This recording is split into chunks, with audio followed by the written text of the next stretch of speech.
is The Art of Charm. Learn everything you need to know to crush it in business, love, and life. The Art of Charm is where ordinary guys become extraordinary men.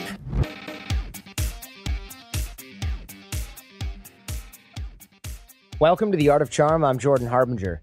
If you're new to the show but you want to know more about what we teach here at The Art of Charm, listen to The Art of Charm Toolbox at theartofcharmpodcast.com/toolbox. Looking forward to meeting all you guys here at AOC. All right, guys, today we're going to talk about Tinder. If you haven't heard of it, you're probably born under a rock and don't have one of them smartphones. It's a dating app that I hate using cliches, but I will. Taking the world by storm because everybody freaking has it. Basically, you swipe right if you like the girl, you swipe left if you don't. It's like window shopping for women, and it's just like, it's unbelievable. It's a phenomenon because you really are getting to the root of it for guys especially, which is would you or would you not, right? Based on profile picture, you can tap for more details. Nobody really ever does. And a lot of guys ask us questions, since this is so popular, about how to maximize it, how to get matches, how to make the dates work, etc. So we've got Justin Jensen from The Art of Charm and Byron, a graduate of the Art of Charm program, not a coach. But these guys together have dominated Tinder, created a system. We even have an ebook for you guys that's going to be free at theartofcharm.com/Tinder. That is all about the strategies that we're going to talk and goes into detail about mastery and how to get this really rocking and rolling for you. So, guys, welcome to the show, first of all. Yo, hey, what's up? Glad to be on here again. Now, you guys have come up with a pretty sweet system, and Byron's just taken off with this stuff, figured out all kinds of really neat strategies. And I know Justin has been back and forth, on and off Tinder, if you will, on and off the Tinder wagon. Yeah, you get some crazies and you kind of take a break for a while, and then you get back on again. Yeah, of course. So let's talk about what it is and why it's actually important as opposed to just like a ridiculous app. Well, it's important because when you think about dating in general, when you go out, you're going out at a certain time, on a certain day, at a certain place. And so it really limits your number of opportunities or women that you can meet. So Tinder is a good app because you can meet people that you otherwise might have missed if you hadn't been on the app, because they weren't at the same venue or out at the same time that you are. So you can meet a lot of people that, you would otherwise miss. Okay. And so it's essentially an extension to your dating life and your what we call the social sales funnel. If you guys want to give like a brief overview of that. One, it's easy to use, but is it easy to set up and start landing dates, or is it just kind of a tease? What's the deal? Yeah, social sales funnel is essentially borrowed from sales or business. It's an idea where you have your social life start working for you. So at the top of your quote unquote funnel, you have where you go out and get your leads. So an example of going out and getting leads could be going to like your favorite bar, your favorite club, things like that. So online dating is an extension to that to get more leads. At the bottom of your sales funnel, you'll have a thing like a regular event that you go to. Sometimes it's a pool party, sometimes it's a house party, sometimes it's going out to a music event. There's different forms of what would be at the bottom of your sales funnel, but essentially it's a regular event that you like to do that incorporates people like your friends or potential dates that you'd bring them around to. So that's kind of the basic summary of a social sales funnel. And that's online dating, or like Tinder, is a great extension to that because you can meet a lot of opportunities, invite them out, things like that. Excellent. And so how did you, Byron, start using this to start setting up and landing dates right after your program? Well, I was just fresh out of the program, and Justin had actually introduced me to Tinder. I'd never heard of it before. And so I signed up, and it was a horrible profile. I had just started, I just started swiping. I had some girls with me. We're all kind of making it into a game. And then all of a sudden, I started getting matches. And it kind of just, we had spent so much time on it that I had more matches that I can handle, and with just a super shitty profile. That's a high quality problem. So you had a terrible profile and you were getting so many matches that you couldn't keep up with them, which is like the opposite problem that I think most people have with Tinder. Not that I think, that we get written about with Tinder is, I match everyone and no one matches me. And when they do, they don't answer. I was pretty surprised, When I first started, I'm a teacher, so I had my summer vacation. I had nothing to do. And I set up 12 dates in 8 days. That was like my first Tinder experience. It was just ridiculous, because there's just so many girls on here. It's easy, you just got to find them and swipe them. Yeah, this is not sponsored by Tinder, by the way, just in case anybody's wondering. Is it really so easy? Yeah. Is it really that quick and painless? Tell us more. Yeah, it sounds almost like infomercially, but I know you guys are huge fans. And it's funny because you guys are always talking about how awesome it is. And everybody else I know is always like, Tinder's such a bullshit tease. Nothing ever comes out of it. So I was like, okay, we need to fix this problem here and do a show about it. Yeah, I mean, absolutely. I mean, there's a lot of negative mindsets too, which I think kind of goes into that, which is something we talk about later. But yeah, having a negative mindset about online dating is pretty much going to get you those results. You know, you're not going to really get very far because you're not going to teach it like, you know, like a science experiment or like a social science experiment. Sure. And it seems like it's a lot less involved than traditional dating sites, which has to be a part of its popularity. For example, if I'm a dude and I wanted to go do online dating, I have to like log into Match or OkCupid, sign up for a membership, fill out the profile, answer the questions, upload my photos. And it's like, I don't feel like doing this even when I did have time for it. But with Tinder, you kind of download an app. It uses your Facebook profile picture unless you want to use a different one, which has that option. And you just take one from you on the phone or you take one on the spot. And you're Tindering right then. I mean, I think you have to enter your age and like it already knows where you're located generally. And you're good. That's the end of it. Not to go like too infomercially, but it literally takes like minutes a day. Like I'll just have a couple extra minutes and I'll go on there and swipe, you know, and then that's it. I mean, you get a date. I don't know about you, man. I would spend like half an hour on there just like messaging, swiping. It was time consuming in a really I don't awesome look way. at them. way better than Facebook. So if you do this right, this type of access to women is like why Al-Qaeda hates America, right? Because it's just like, yes, please, yes, please, yes, please. Oh, match. All right, cool. What's up, girl? You know, instantaneous access. And so you say yes about her. She says yes about your picture. And then, boom, you're instantly text messaging through the app when you both match each other. Yeah, I should look into this, but I believe it also has a video like Snapchat messaging available now too. Oh, snap. All right, so they've evolved. Yeah, it does pictures now. That's like been in like a couple weeks. They just introduced that. Wow. So how much? I mean, I wonder what the penis count is on the whole network wide. They were like, oh, now you can send a picture. And it's like 10 million dicks just went through the internet at the same time. Thing that guys need to understand is that Tinder's a largely like picture-based dating app, so you don't even really need to have like a big in-depth profile. Of course, there's tricks and things that you can use to enhance your profile, but largely it's based off of pictures. And so that's where guys want to focus on is separating themselves out through their pictures so that they stand out from the crowd. And I think a lot of guys get frustrated because, well, their picture is just kind of boring. There's nothing out there to draw any interest or curiosity from her part. Ah, interesting. So it's just like me smiling in front of a car, and it's like, next, right? It's all the same. Yeah, you know, a lot of guys are doing the same thing. So just like we would use banter or something to set ourselves apart from other guys at a bar, we would use sort of banter-esque pictures or banter with our pictures so that we separate ourselves out from the pack. What do you suggest? There's things that you can do, like, this is going to sound funny, but you can do like photoshopping of your pictures. There's been some articles circulating about guys being successful with that. And I'm not talking like doctoring up your pictures like a supermodel, although I guess that could work, but more of like something really funny, ridiculous. I remember my favorite profile Tinder picture when guys made rate it was him walking away.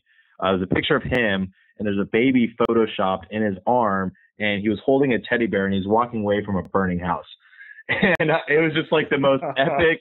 It was like the most epic like thing I've seen, you know, on Tinder, at least in terms of what guys are doing. I just thought that was like pretty funny. And it's like bad Photoshop, right? It's like the teddy bear is white. Yeah. This was like really bad Photoshop. On purpose. Yeah. On purpose. Yeah. It wasn't like he was trying to portray himself like a firefighter or a hero. It was actually more a mock of that. You know, he's like such a hero that he photoshops babies and teddy bears. It's like a pixelated teddy bear. Yeah. Cartoon teddy bear. Yeah. It's something that I could do, and I don't even use Photoshop. It wasn't like a professional job. So we do that instead of just being like, here's a picture where I look really awesome and look really cool. It maybe don't take yourself too seriously because not many guys are doing that, but everybody's like, here's me with my shirt off. Here's me on a motorcycle with a helmet off, trying to be a tough guy, like try hard stuff versus here's my personality. They're trying to showcase something that's not necessarily just personality.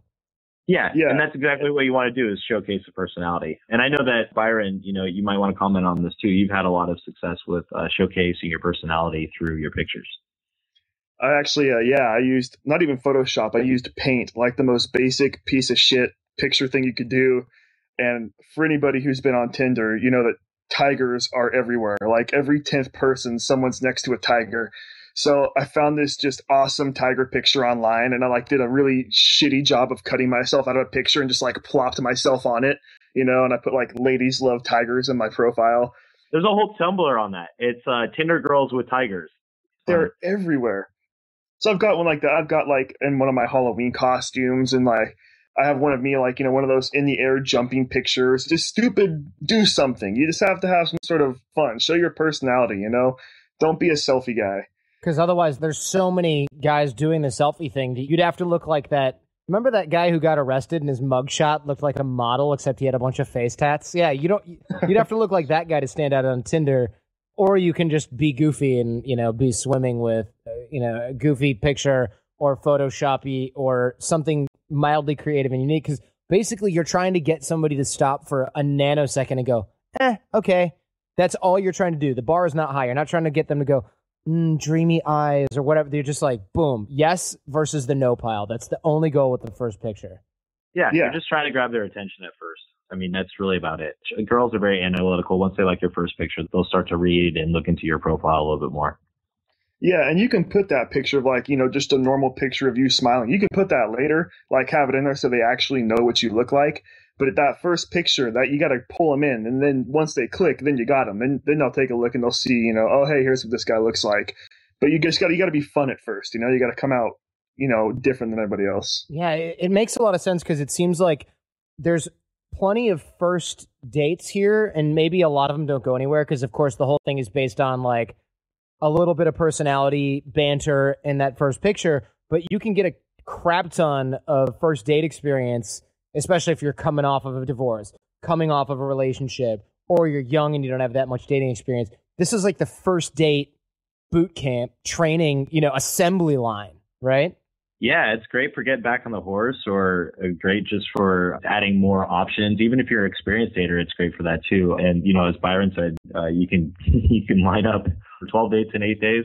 Yes, sir. And that was your first try. I mean, I bet you, if you've really systemized this, you can do 2 or 3 dates a day. You'd hate yourself in your life at the end, but you could do it. It is physically possible. The thing is, too, I was just out of the boot camp and I listened to the podcast.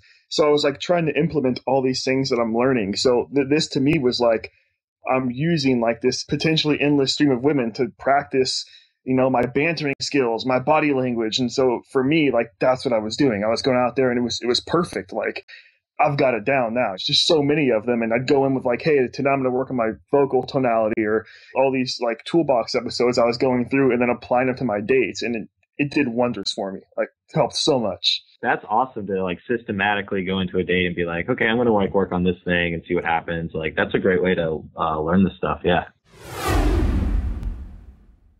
Hey guys, I want to take a quick break for a second here. You've heard me talk a lot about taking you to the next level in life, at work, and in your relationships. And you've probably also thought to yourself, yeah, I want to up my game. I want to become a better man, a better boyfriend or husband, and a better person. And my guess is that you've been thinking about this for a long time. Am I right? Well, I'm here to tell you this. Stop thinking. Your chance is now. Do you really need more time, more information, and more plans for the future? Or do you want to become that guy today? Because the truth is this. You can be the guy who sits around and thinks about becoming better, and there's plenty of those guys out there. Or you can be the guy who decides that today is the day you're going to do something amazing. And I want that for you. Why? Because you've already got what it takes. The potential is there, even if you don't know it yet. Join me and thousands of other guys who've taken action in their lives at The Art of Charm. Call or email us, and we'll see if The Art of Charm can help you with your personal, relationship, and business challenges. All right, back to the show. Right, so you could listen to the toolbox and be like, I'm going to work on body language, and then the whole date you're focused on that. You might come across a little weird because you're in your head, but you might be like, cool, got the body language down, or, oh, I'm going to see how far I can push banter. So you meet up with them and she's like, this guy's a goofball, not a match for me. But meanwhile, you just did an hour and a half of banter training, and the next date you go on, you can calibrate that much better. It's not about, you know, I went on plenty of dates where like it wasn't about them, it was about me. And if they were cool, then I'd calibrate whatever. But, you know, some of them are kind of duds, and I just, you know, I would banter for, you know, however long we're there. It's just horrible conversation, but I was doing awesome. Yeah, right. Yeah, because you had a different goal than she did. She's like, Yeah. I want to get to know him and see if he's a match. And you're like, I don't care about any of that. I just want to goof around and see how far I can take it. So we stand out with pictures of us having fun, doing cool things, funny photoshops or whatever. What other ideas do we have for guys? What's the general rule? Is it like, do we have a rule for the photos? How does it work? Generally, I mean, if you have 5 or 6 good ones, you're okay. You don't want to have like 1 or 2 pictures because that doesn't give full idea of who you are. So you want to have like a good amount, which you can either go to the max or have, I think, 5. Bottom line is you want to give her enough to kind of see a complete picture of you. Less won't give her an idea of that, and she won't be able to connect with you either. That makes a lot of sense because otherwise there's a lot of guys that put up a ton of photos, especially if you put up the same kind of photo like headshot from the left, headshot with you and your dog, headshot with you and your ex-girlfriend cropped out, headshot of you on the beach. Like, not really any personality there, right? You've only got 5 or 6 slots to showcase that. You want to vary it up probably quite a bit, right? Yeah, to match up with your personality. And, I'm very into like having a good time and partying. So that's the photos I put up because that's also what I'm looking for. I don't want to go to the museum on a Sunday morning. I want to like go to a pool party or like go get some, bottomless drinks or somewhere. So that's kind of where my take on that is where you want to have pictures that are in line with your lifestyle. So you're attracting the girls that would fit into that lifestyle. Right. So I would actually need a picture of me saving a baby from a burning building because I do that on the weekend. Yeah, that's a regular thing. Yeah, absolutely. Right. Good. And what about the profile? I mean, what do we write in there? Does it have to be really cool prose? Does it have to be written in iambic pentameter? What's the trick to writing the profile? Typically go with haiku. Haiku? Yeah, exactly. Because I know on like Match and OkCupid, I mean, you can scroll until they had to put limits on those things because people would just write a book and I get sick. I don't even read those because I was like, ugh, there's so much here. Yeah, like don't need to know everything about you before we meet. Just want to see what you look like. I'm a dude. That's how it works anyways. One thing I will say that guys shouldn't do is a lot of girls put their Instagram account because they want more followers or whatever. They just put their Instagram account on there. I don't recommend guys put their Instagram account on there because most of the time our pics are just like, oh, here's this cool beer I'm drinking. Oh, here's this taco I'm eating. It's not very well curated, if you know what I mean. So, yes. And because it's not curated, it's kind of like giving off a wrong impression. So I would recommend not putting your Instagram account on there and like just save it for when you guys are like actually dating or friends. Yeah, because otherwise, I mean, what you're doing with Tinder is essentially controlling your first impression. With Instagram, it's just like your Facebook. There's too much information in there. It's unfiltered. You're just trying to get a first date. You don't need them to know like what your college graduation party looked like and what your last vacation was in graphic format. Yeah, exactly. Byron will have some insight on this too, but I think just keeping it short and brief is I have a banner line on there and that was about it because usually when she likes me, it's more to do with the pictures and who I'm representing than it has to do with my profile description. And then we would just, when the messaging thing would open up, we would just banter about our mutual interests. Usually, it's been my experience that the girls that like me, we have about 5 to 10 things in common. So there's plenty of material to go off of. Okay, so keep it short, keep it brief. Maybe add some funny captions to the photos. There's taglines and stuff like that. I mean, are we trying to be creative there? Where do we stop? Like, is there such thing as too goofy? Because I guess if we're just trying to manage the first impression, this is sort of the graphic equivalent of the first, 2 minutes of your relationship? Yeah, so I recommend starting with something funny that would be, eye-catching. So mine for a while was, I'm a proud owner of a full set of teeth.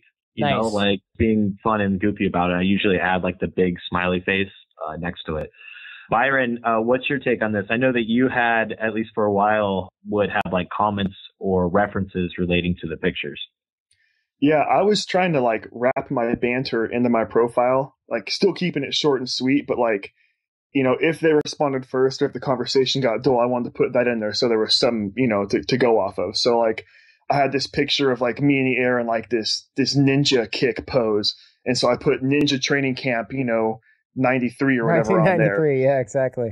And I had that tiger picture, ladies love tigers or whatever. So, and so it's something that just, you look at the picture, they think, oh, that's funny. They look at the text and then like, I'd always get a message like, oh, so ninja training camp, I didn't see you there. Was that the point? You'd always get something back and they'd start the banter for you based on what you wrote in your profile.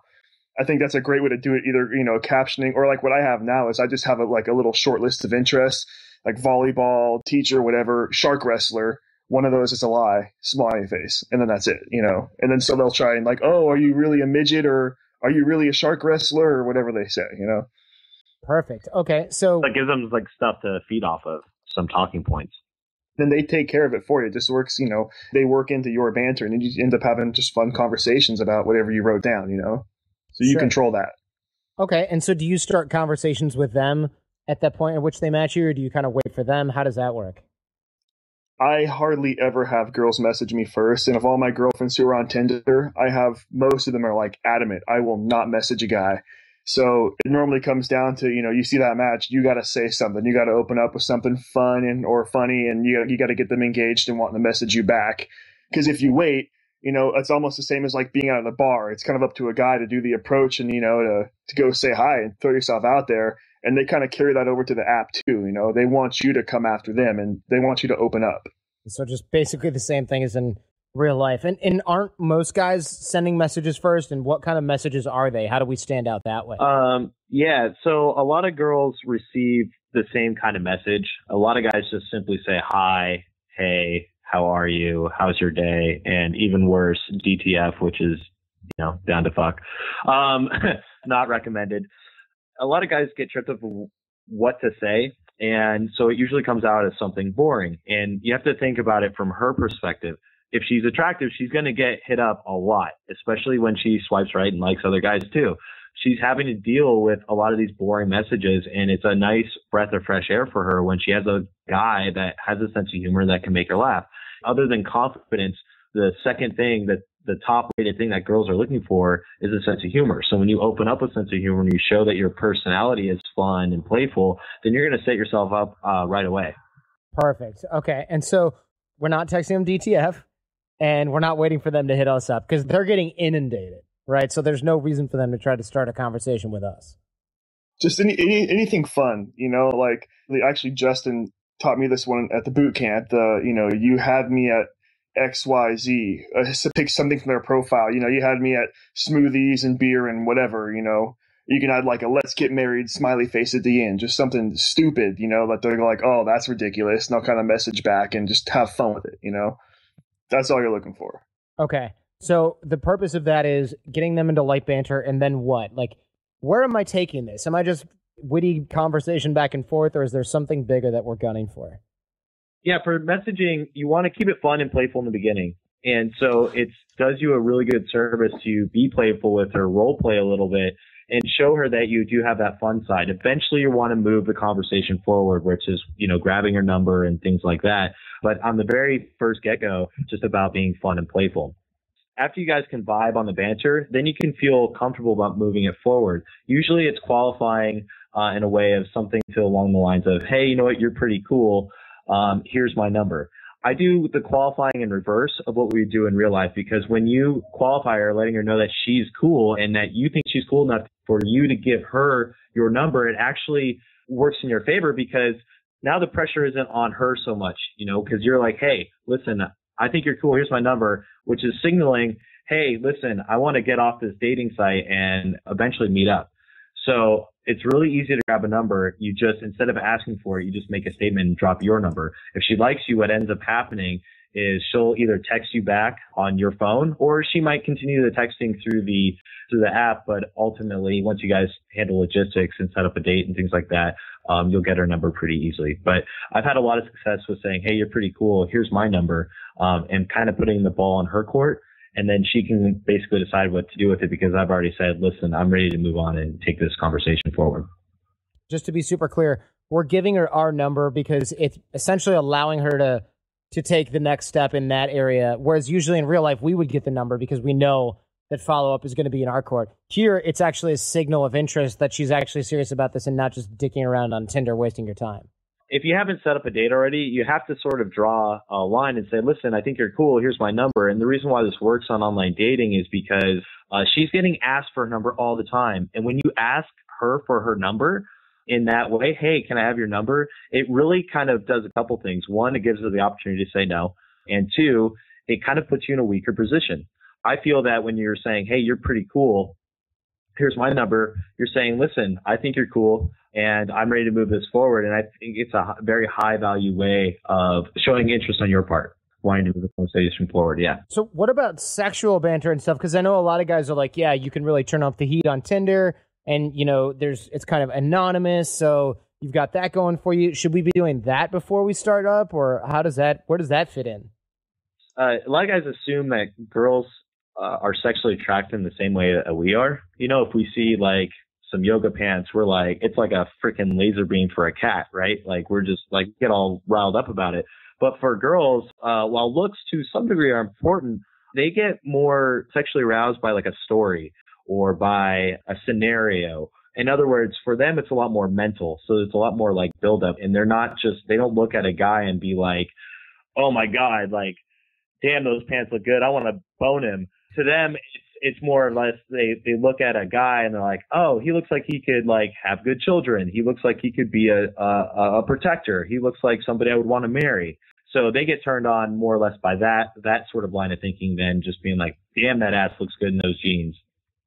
Because I feel like you guys sort of touched on, if you've done a lot of sexual banter and then you're like, hey, let's meet up. She's like, no, you just want to bang.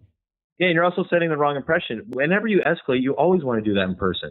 It's always going to land better, and you're not really doing yourself any service by laying out, to borrow a poker term, to lay out all your cards on the table. Or if she gets any sort of hint that you just want to bone her and she's not into that, then you just lost an opportunity, whereas you could have built comfort around the idea of sleeping with you, through banter, being playful, maybe even dropping a small innuendo, but nothing serious in terms of serious escalation, until like you're in person and you guys are having a good time and are out together. I mean, it's like, wouldn't you rather escalate in person where you could, make out with her, maybe go to like, I don't know, second, third base, take her home, whatever, than try and like do something over text? It just doesn't make sense to me. I know I've got like an adamant rule. I don't do sexual anything over Tinder or messaging before I meet him, because I'm damn near guaranteed, they get that idea like, oh, it's an expectation. They've already got this, it's built up. You're meeting this guy for the first time you've never met. It's a little stressful for him. And, oh, he has this expectation of, I'm going to have sex with him or whatever. And every time it's ever happened, and they've been for it too, like we go back and forth in sexual banter, and then they end up flaking, or just like they stop talking to you. I might throw out like a "that's what she said" or some sort of light thing, and then like I'll send a picture, of like hey, I make sexual jokes, whatever, deal with it, and then that's about it. Otherwise, they just get too built up, and it never ever works out.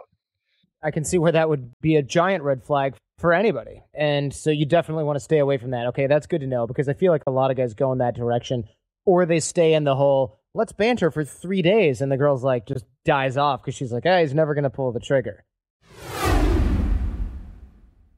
Let's take a quick time out for a sec. If you guys have thought about coming through the Art of Charm, look no further than what alumni Andrew has to say. Hi, my name is Andrew. I'm a private security contractor. I spend about 8 months out of the year overseas. I was always a little bit intimidated, especially by quality women. I always knew that I had a need for improvement. Everybody does.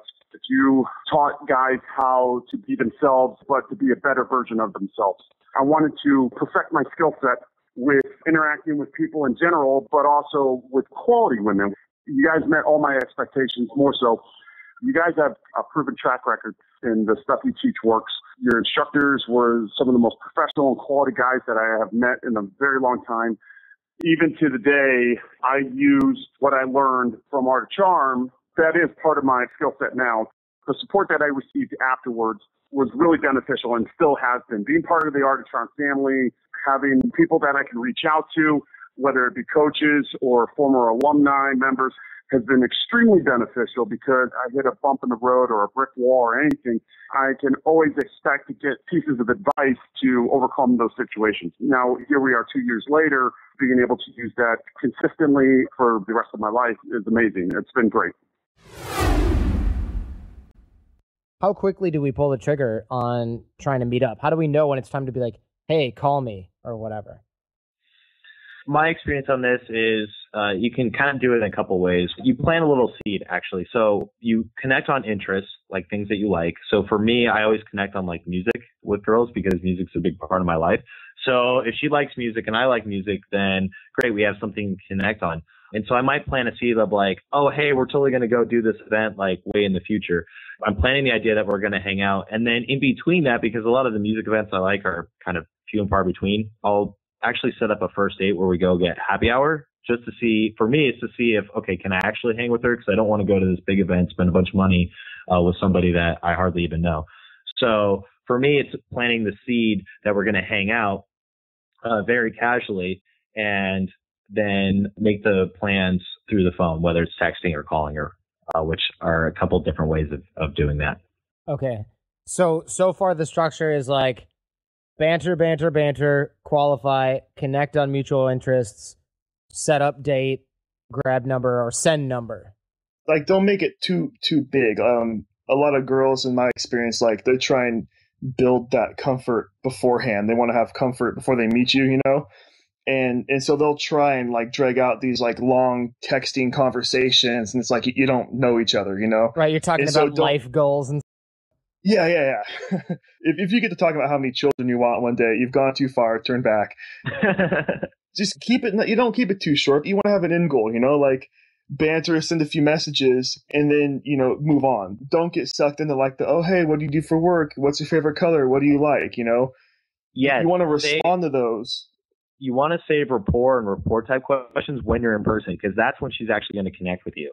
So it's different on connecting on like interests. Like, what do you like to do? Oh, I like to go hiking, surfing. I like to do volleyball. I like to play music. I like to go to music events. That's fine. Those are light interests. That's how she gets an idea of who you are. But when you get into like, what do you do for work, or anything along those lines, or even when you're like, what are you passionate about? Like, if you talk about that over text, then you don't really have much to talk about when you're in person, do you?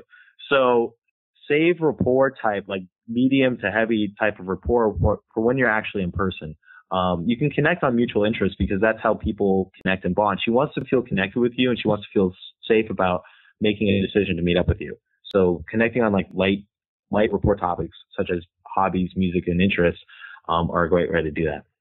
One other thing that I've had success with, and Byron, maybe you can comment on this, but when I get the number and she texts me, and if we haven't set up a date already, I'll actually call her, because at this point, we've already established that we're cool and we like each other. So when I call her, it's not such a strong move. And in fact, it's a little bit stronger than texting, because what happens with a phone call is I can use my banter skills and talk to her, and furthermore build a connection with her on the phone, because now she can hear my vocal tonality. Now she knows what I sound like. So what I'm doing is I'm making myself less of a stranger little bit by little bit before I meet up with her. That way, when I meet up with her, escalating and everything else that comes along with that is really easy, because comfort has already been established. So one strong move I like to do is call them to set up dates if I haven't done that already.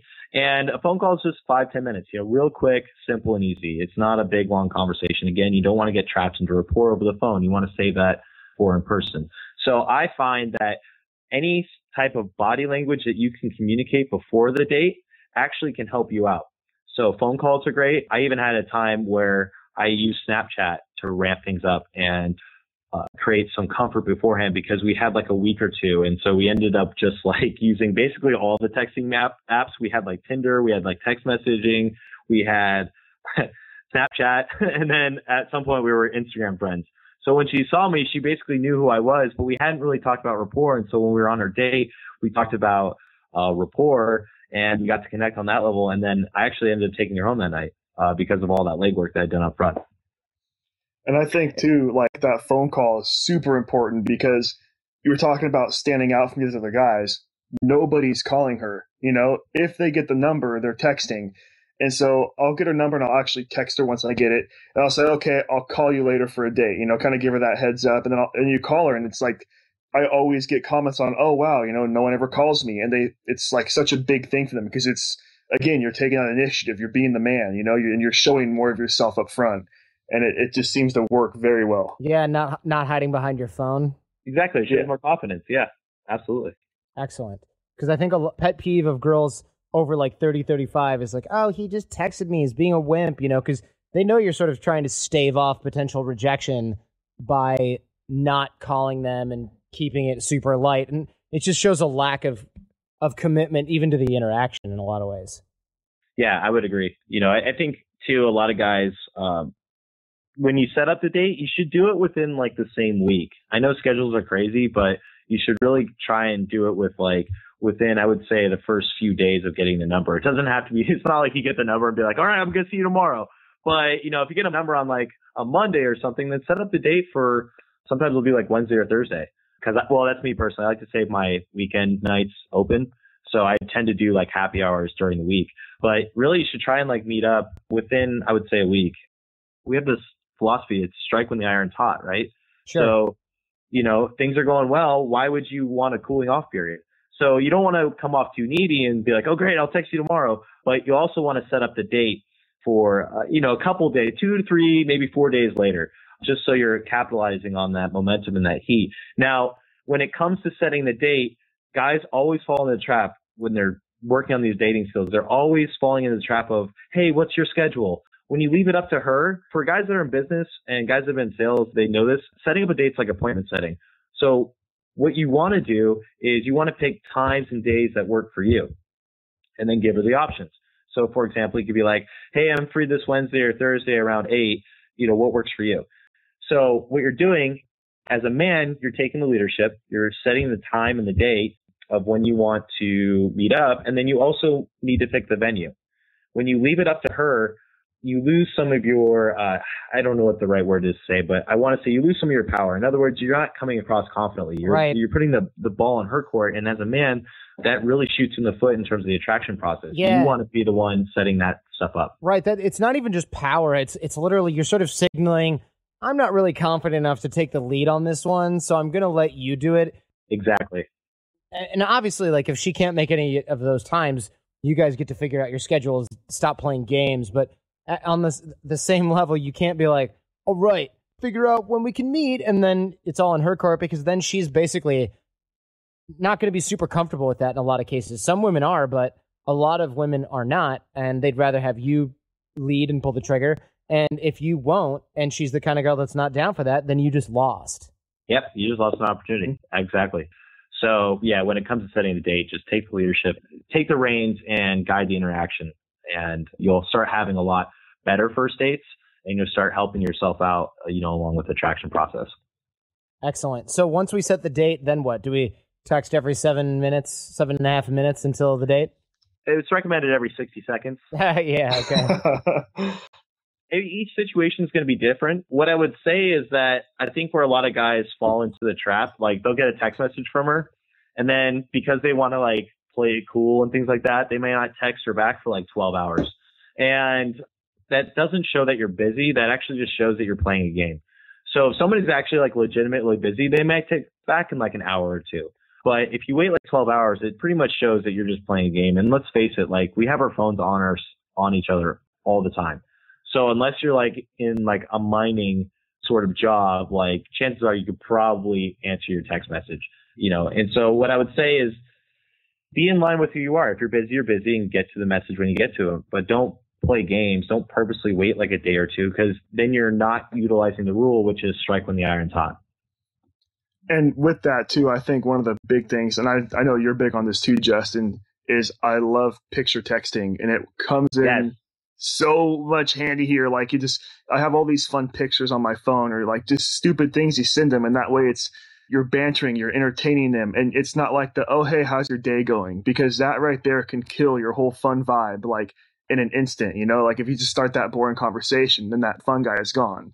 Be bantering and still keep up the fun until that date comes. That is such a good point, because I would use Snapchat, or you can use any drawing app on your phone, but I would use Snapchat a lot because it has the drawing thing. And so what I would do is like, I'm eating lunch, right? So I might like, this is going to sound really funny because it's out of context, but I'm like eating lunch and I might like just snap like a selfie and then draw like some like little devil horns on me or something if I'm eating like something like bad.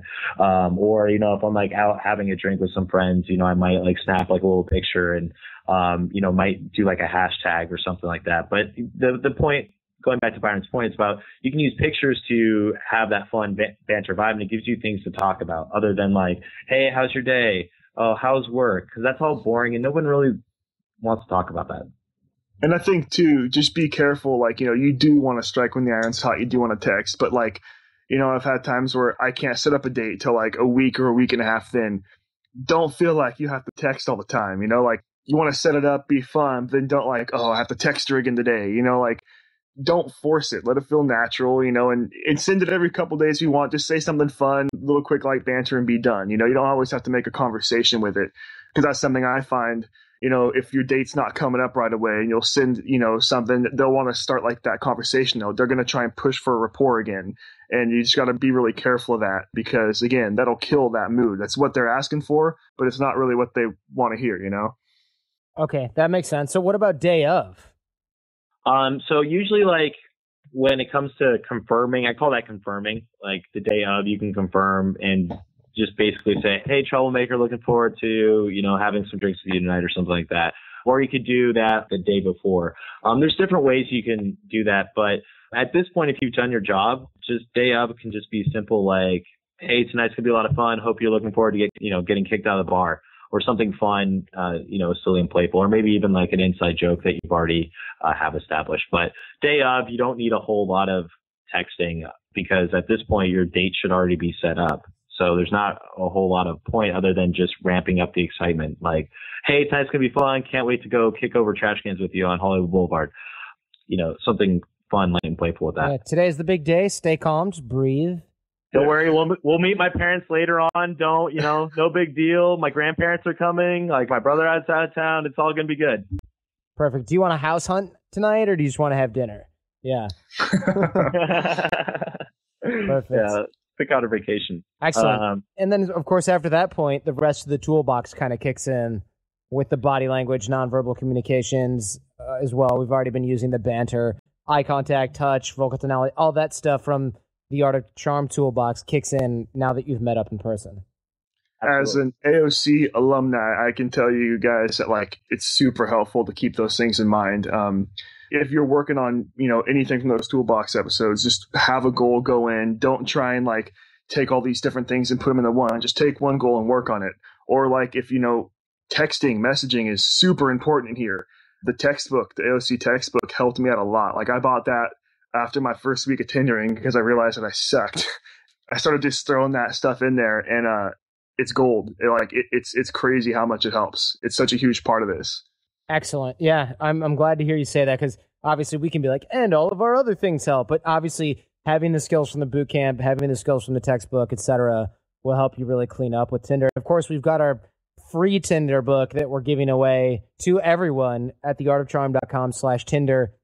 You guys go there, just throw your email in there. We'll send you the Tinder ebook. It's short and sweet, but it outlines all this systematically, and there's examples and things like that for you guys to really take off with. So it's kind of a no-brainer.